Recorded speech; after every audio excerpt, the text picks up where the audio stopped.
할렐루야. 예수 그리스도 이름으로 하나님 말씀 증거하겠습니다. 우리 다 같이 성경 말씀 에베소서 5장 1절부터 4절까지 말씀을 같이 보겠습니다. 에베소서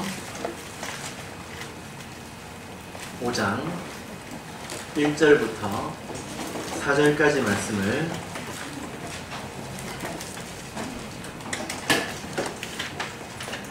같이 읽도록 하겠습니다. 시작. 그러므로 사랑을 입은 자녀같이 너희는 하나님을 본받는 자 되고 그리스도께서 너희를 사랑하신 것 같이 너희도 사랑 가운데서 행하라. 그는 우리를 위하여 자신을 버리사 향기로운 제물과 생축으로 하나님께 드리셨느니라. 음행과 온갖 더러운 것과 탐욕은 너희 중에서 그 이름이라도 부르지 말라. 이는 성도의 마땅한 말이라. 누추함과 어리석은 말이나 희롱의 말이 마땅치 아니하니 돌이켜 감사하는 말을 하라. 아멘. 네, 오늘 이 시간은 사랑스러운 자녀라는 제목으로 하나님 말씀을 증거하겠습니다. 제가 자녀를 셋을 키우고 있습니다. 그러다 보니까 자녀를 키우는 것이 성경을 이해하는데 때로 도움이 되는 것 같습니다. 셋 중에 하나가 이쁜 짓을 하지 않습니까? 뭐 양보를 한다든지 또 순종을 한다든지 질서를 잘 지킨다든지 그러면 칭찬을 해줍니다. 그러면 틀림없이 옆에서 다른 녀석이 삐집니다. 네. 히! 하면서 삐지죠. 그러면서 뭐라고 말하는지 아십니까? 왜 나는 칭찬해 주지 않냐? 왜 나는 사랑해 주지 않냐? 이렇게 항의를 합니다. 아주 당당하게 그렇게 항의를 하죠. 지도 뭘 좀 알아봐요. 아빠는 당연히 자녀를 사랑해야 된다. 이렇게 생각을 하고 있는 것 같습니다. 여러분 그것이 맞습니까? 맞지요? 부모는 마땅히 자녀를 사랑해야 되죠. 사랑 없이는 자녀를 키울 수가 없습니다. 갖다 버리죠. 아마 본능적인 사랑을 하나님께서 주시지 않았다면 여기에 태반은 아마 고아가 됐을 것입니다. 키워보면 알죠. 당연히 자녀를 사랑합니다. 사랑하지 않고는 키울 수가 없지요. 그런데 여러분 짜증내고 투정 부리고 그런 모습이 사랑스러울까요? 네, 사랑스러울까요? 네, 그건 아니죠. 물론 짜증내고 투정 부릴 때도 부모가 자식을 사랑합니다. 그러나 많은 노력이 필요하죠. 사랑하기 위해서 아주 많은 노력이 필요할 뿐입니다. 아이들이 이 두 가지를 잘 구별을 못하는 것 같아요. 사랑하는 것과 사랑스러운 것이 무엇인지 잘 구별을 못하는 것 같습니다. 그래서 왜 나를 사랑하지 않느냐 이렇게 항의를 하죠. 우리가 하나님의 입장에서 이제 생각을 해볼 수가 있습니다. 여러분 하나님은 우리를 사랑하십니까? 하나님은 우리를 틀림없이 사랑하십니다. 요한복음 3장 16절을 찾아볼까요?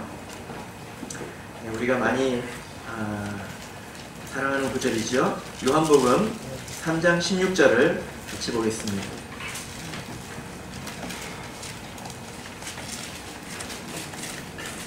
요한복음 3장 16절 같이 읽겠습니다. 시작. 하나님이 세상을 이처럼 사랑하사 독생자를 주셨으니 이는 저를 믿는 자마다 멸망치 않고 영생을 얻게 하려 하심이니라. 여기 보니까 하나님께서 세상을 이처럼 이와 같이 사랑하셨다. 얼마나 사랑하셨습니까? 자기 독생자를 줄 정도로 사랑하셨다. 이렇게 말씀하고 있습니다. 그래서 하나님께서는 우리를 사랑하십니다. 그러면 우리의 모습이 하나님 앞에서 사랑스러울까요? 그건 좀 다를 수 있는 거죠. 항상 그런 것은 아니라는 것입니다. 하나님께서는 우리를 사랑하시지만 우리의 모습이 때로는 하나님 앞에서 답답할 수도 있습니다. 그리고 때로는 하나님을 근심시킬 수도 있다는 거죠. 그래서 우리가 하나님께서 우리를 사랑하시기 때문에 우리가 또한 하나님 앞에서 사랑스러운 그런 모습을 가지려고 노력해야 하는 것입니다. 저희 집에 이제 셋째가 어린이집을 이렇게 다니는데요. 어느 날 제가 집에 갔더니 이제 애기 엄마가 그런 이야기를 하더라고요. 선생님이 이렇게 만나서 통화를 했는지 만났는지 모르겠는데 선생님이 그러더래요. 얘가 그 어린이집에서 사탕을 이렇게 젤리 같은 것을 하나씩 주잖아요. 그러면 애들은 받는 즉시 까가지고 입에 넣는데요. 근데 얘는 그걸 받아가지고 주머니에 넣는다는 거예요. 그래서 참 미안하다. 그래놓고 좀 있다가 와가지고는 또 달라고 한대요. 그래가지고 아까 줬는데 하고 또 준대요. 그러면 그거를 또 주머니에 넣는데요. 그래가지고 너무 이상해가지고 야, 너 왜 그러니? 그랬더니 이걸 들고 가서 언니 하나, 오빠 하나 주려고 그런다고 그러는 거예요. 그러면서 하는 말이 왜? 그랬더니 얘가 뭐라고 그랬냐면요. 이걸 언니하고 오빠한테 주면 엄마가 좋아해요. 네, 언니가 좋아하고 오빠가 좋아하는 게 아니라 누가 좋아한다고요? 엄마가 좋아하고 칭찬해주고 궁뎅이를 두드려 준다는 거예요. 그래서 칭찬받으려고 그렇게 한다는 것입니다. 그러니까 벌써 무엇을 압니까? 부모님 앞에서 사랑스러운 모습이 무엇인지 생각을 하면서 얘가 살고 있지 않습니까? 어린이집 애가 할 수 있으면 우리도 다 할 수 있어요. 그죠? 예. 우리도 하나님 앞에서 어떤 모습이 사랑스러운 모습인지 생각하면서 살아야 합니다. 그런데 우리에게는 이렇게 하나님을 볼 수 있는 눈이 없으니까 우리가 말씀을 통해서 하나님 앞에서 어떤 모습이 사랑스러운 것인지 배우고 살아야 되겠죠. 오늘 말씀으로 다시 돌아가겠습니다. 하나님께서 이럴 때 우리를 아주 사랑스럽게 여기십니다. 사랑스럽게 바라보십니다. 에베소서 5장 1절을 보겠습니다. 언제 그럴까요? 에베소서 5장 1절 같이 읽겠습니다. 시작.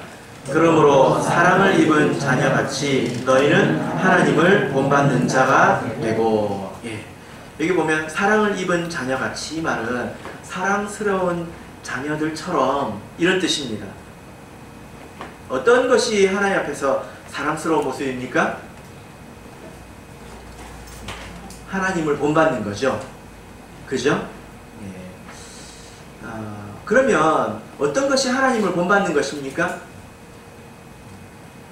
우리는 하나님에게서 본받을 수 있는 게 있고요, 본받을 수 없는 게 있어요. 하나님처럼 우리가 전지전능해질 수 있습니까? 하나님처럼 우리가 무소부지할 수 있습니까? 무소부지하다는 것은 없는 곳이 없다는 것입니다. 우리가 천안에 있으면서 동시에 청주에도 있을 수 있습니까? 안 되죠. 그런 것은 본받을 수가 없어요. 그러면 여기서 하나님을 본받으라 할 때 도대체 무엇을 본받으라고 한 것입니까? 그래야 그 하나님을 본받는 것이 사랑스러운 모습이에요. 그때 하나님께서 하늘에서 아빠 미소를 짓고 계신다고요. 무엇일까요? 바로 앞절의 이야기죠. 32절을 읽겠습니다. 에베소서 4장 32절을 같이 읽겠습니다. 시작. 서로 인자하게 하며 불쌍히 여기며 서로 용서하기를 하나님이 그리스도 안에서 너희를 용서하심과 같이 하라. 그러므로 이렇게 되는 거예요. 그러니까 여기서 본받으라고 하는 것은 무엇을 본받으라고 하는 것입니까?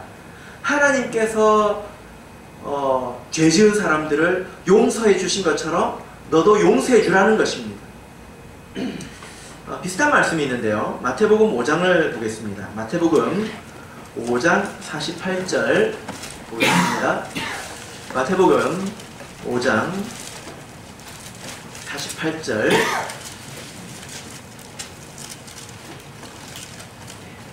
같이 읽겠습니다. 마태복음 5장 48절 읽겠습니다. 시작. 그러므로 하늘에 계신 너희 아버지의 온전하심과 같이 너희도 온전하라. 예. 여러분 한번 생각해 보십시오. 하나님처럼 온전하라고 하면 우리가 온전해질 수 있습니까? 예. 절대로 그럴 수가 없죠.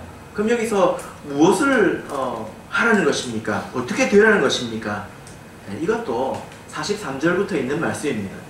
43절부터 47절까지 저를 같이 읽겠습니다. 시작. 또 내 이웃을 사랑하고 내 원수를 미워하라 하였다는 것을 너희가 들었으나 나는 너희에게 이르노니 너희 원수를 사랑하며 너희를 핍박하는 자를 위하여 기도하라. 이같이 한즉 하늘에 계신 너희 아버지의 아들이 되리니 이는 하나님이 그 해를 악인과 선인에게 비치게 하시며 비를 의로운 자와 불의한 자에게 내리우심이니라. 너희가 너희를 사랑하는 자를 사랑하면 무슨 상이 있으리요? 세리도 이같이 아니하느냐? 또 너희가 너희 형제에게만 무난하면 남보다 더하는 것이 무엇이냐? 이방인들도 이같이 아니하느냐? 그러므로 이렇게 되는 것입니다. 도대체 어떻게 하라는 것입니까? 무엇이 하나님처럼 온전해지라는 것입니까? 하나님께서 야, 나처럼 좀 똑똑해져봐. 나처럼 이렇게 전능해져봐. 이런 이야기를 하는 게 아닙니다. 우리가 할 수 있는 걸 이야기를 하죠. 무엇을 말씀하시는 것입니까? 사랑하라는 것입니다. 원수를 사랑하라는 것입니다. 그리고 핍박하는 자를 위해서 기도하라는 것입니다. 그래서 우리가 성경을 통해서 이런 지혜를 가져야 돼요. 자기 생각에 하나님이 이렇게 하시면 좋아하시겠지, 이렇게 하시면 하나님께서 기뻐하시겠지, 이런 착각으로 신앙생활을 해서는 안 됩니다. 말씀의 바탕을 둬야 되죠. 하나님께서 언제 이렇게 아빠 미소를 하시면서 웃으십니까? 무엇이 하나님 앞에서 사랑스러운 모습입니까? 나에게 죄지은 사람, 나를 미워하는 사람을 용서할 때가 그렇다는 것입니다. 그게 바로 하나님의 모습이거든요. 우리가 지난 시간에 살펴보지 않았습니까? 우리 하나님께서는 불쌍히 여기시는 하나님이십니다. 그래서 우리가 이렇게 구원을 받을 수 있었죠. 하나님께서는 긍휼히 여기시는 하나님이십니다. 하나님의 긍휼을 우리가 제일 처음 어디서 찾을 수 있다고 했습니까?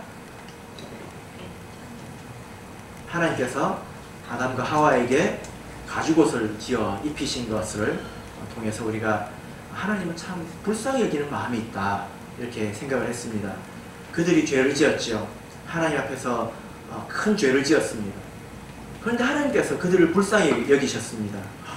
저들이 나가서 밭을 갈 때 밭에서 엉겅퀴가 날 텐데, 가시, 풀이 돋아날 텐데, 긁히면 얼마나 살이 아플까, 얼마나 고통스러울까, 그런 마음을 가지고 불쌍히 여겨주셨다는 것입니다.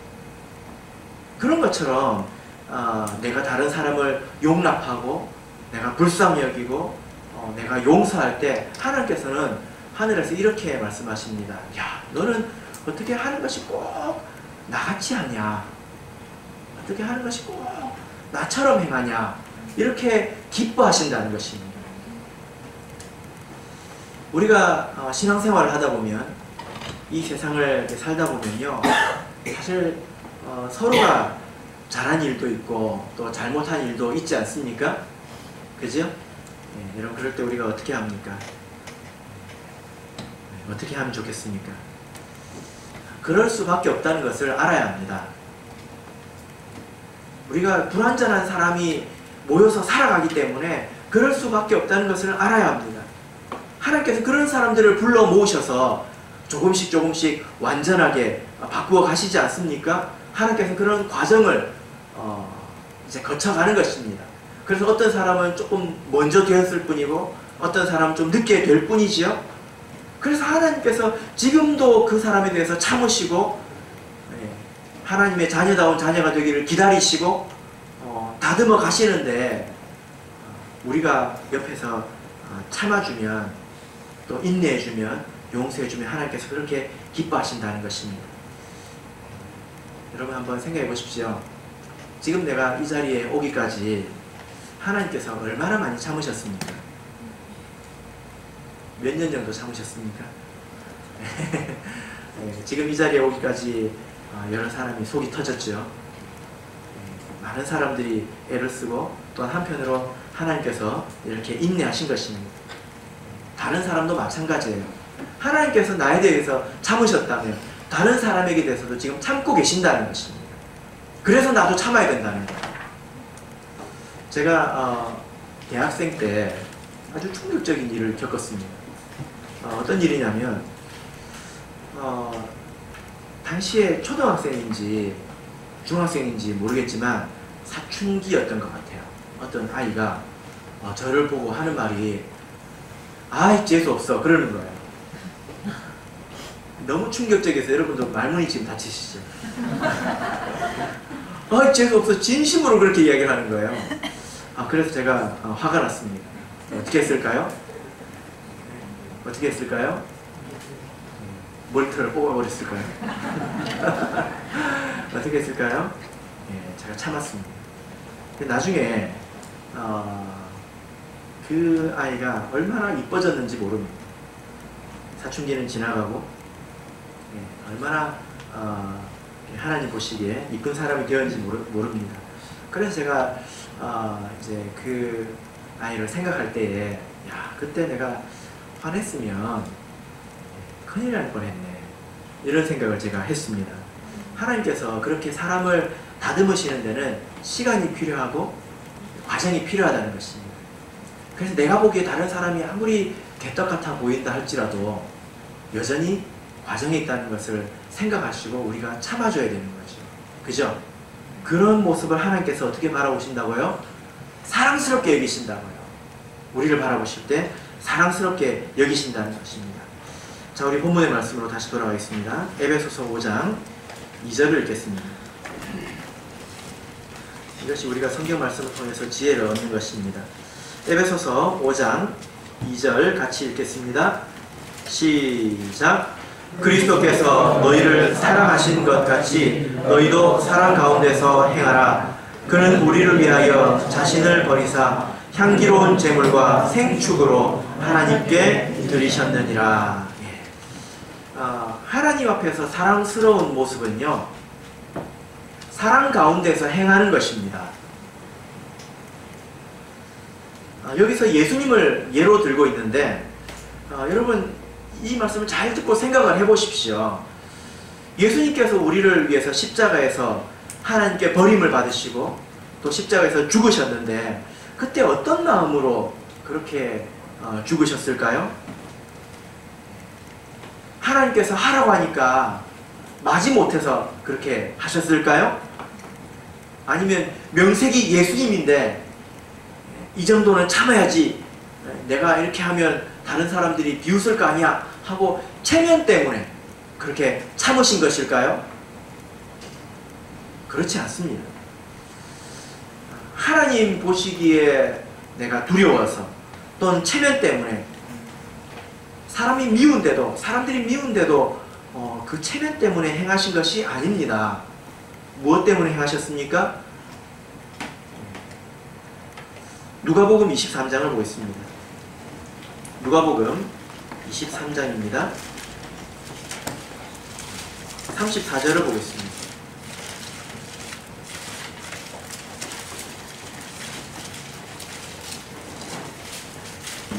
누가복음 23장 34절 같이 읽겠습니다. 시작.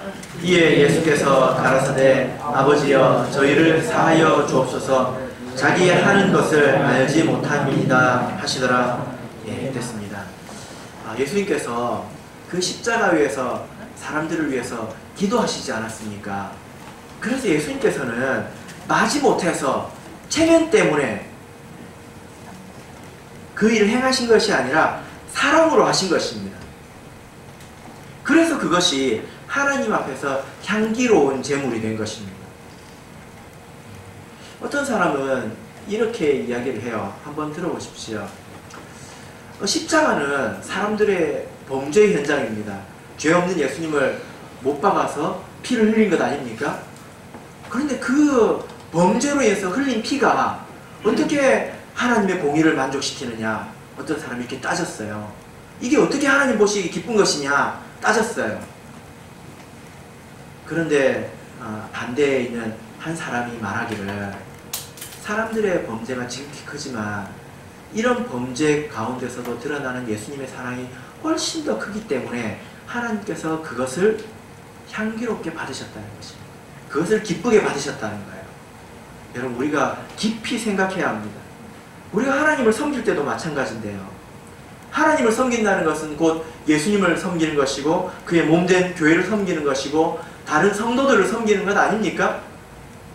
그런데 그 섬김을 할 때에 마땅히 하나님을 사랑하고 성도를 사랑하는 마음으로 해야 된다는 것입니다. 그게 아니라 다른 마음으로도 얼마든지 할 수 있지 않습니까? 그죠? 뭐 때문에 할 수 있습니까? 하나님을 섬길 때 뭐 때문에 할 수 있습니까? 제가 곰곰이 오늘 생각해 봤습니다. 저도 생각해 보고요. 또 우리 성도님들도 생각을 해 봤습니다. 그러니까 칭찬받으려고 할 수 있겠다. 인정받으려고도 할 수 있겠다. 사람들에게. 그리고 스스로 보람을 얻기 위해서, 다른 사람이 그게 아니라 나는 그래도 믿음 있는 일을 하고 나는 그래도 가치 있는 일을 한다는 자기 보람 때문에 이런 일을 할 수 있겠다, 그런 생각을 했습니다. 그리고 또한 많은 경우에 다른 사람들에게 비난받지 않기 위해서 하는 경우도 많은 것 같습니다.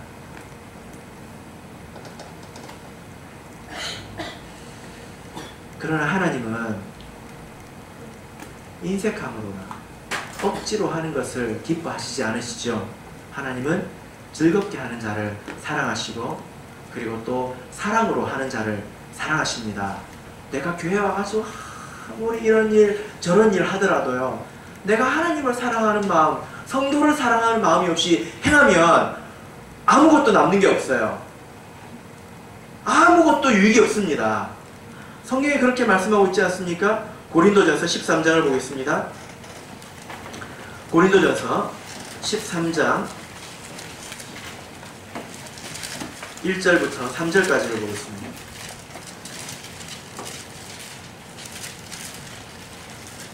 고린도전서 13장 1절에서 3절까지 말씀을 같이 읽겠습니다. 시작. 내가 사람의 방언과 천사의 말을 할지라도 사람이 없으면 소리나는 구리와 울리는 꽹과리가 되고, 내가 예언하는 능이 있어 모든 비밀과 모든 지식을 알고 또 산을 옮길 만한 모든 믿음이 있을지라도 사랑이 없으면 내가 아무것도 아니요, 내가 내게 있는 모든 것으로 구제하고 또 내 몸을 불사르게 내어줄지라도 사랑이 없으면 내게 아무 유익이 없느니라. 감사하는 말을 하려고 하면요, 우리 마음속에 감사가 있어야 돼요. 사람이 마음에 가득한 것이 입으로 나오는 법 아닙니까? 그죠? 그래서 예수님께서도 마음에 가득한 것이 입으로 말합니다, 이렇게 말씀을 하셨습니다. 그런데 우리 마음에 이 감사라는 것은 마치 휘발유 같아요. 이게 무슨 말이냐면요, 가만히 두면 어떻게 됩니까? 날아가 버려요. 분명히 있었는데, 감사하는 것이 분명히 있었는데 시간이 지나면 어떻게 됩니까? 어떻게 돼요? 날아가 버려요. 그래서 나중에는 사라져 버립니다. 그래서 엉뚱한 것이 마음을 채우고 이제 그러게 되죠.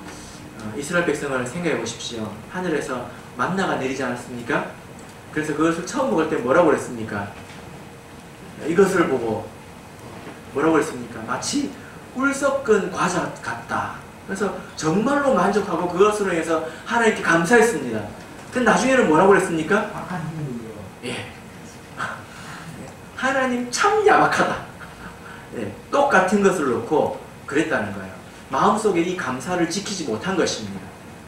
나도 동일하다는 것을 알아야 돼요. 사람의 마음이 이렇게 간사하다는 것을 알아야 합니다.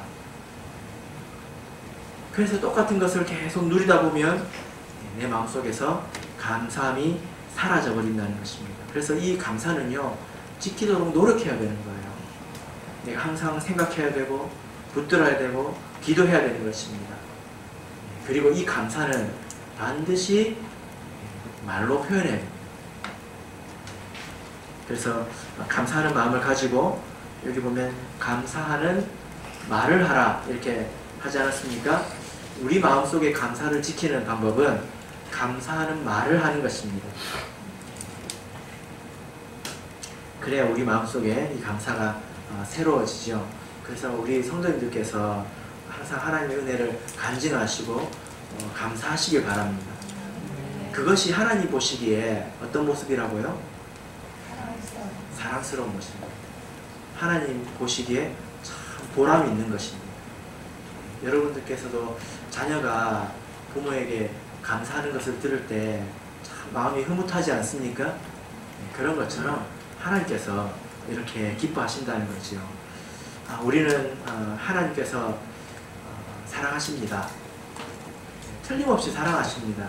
우리가 어떤 짓을 해도 짜증을 내도 하나님께서는 우리를 틀림없이 사랑하십니다.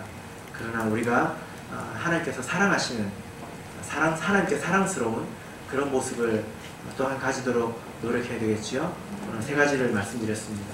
꼭 기억하시길 바랍니다. 첫 번째가 뭐였죠? 뭐였죠? 네, 하나님을 본받는 것. 무엇입니까? 용서해 주는 거예요. 하나님처럼 용서해 주는 것입니다. 두 번째가 무엇이었습니까? 내가 할 때 무엇인가를 할 때 사랑으로 행하는 것입니다. 세 번째는 무엇입니까? 감사한 말을 하는 것입니다. 이런 이제 지혜를 우리가 말씀을 통해서 얻었습니다. 바라옵기는 우리 천안교회 모든 성도님께서 이렇게 하나님 앞에 사랑스러운 그런 성도가 되시기를 예수 그리스도 이름으로 축복합니다.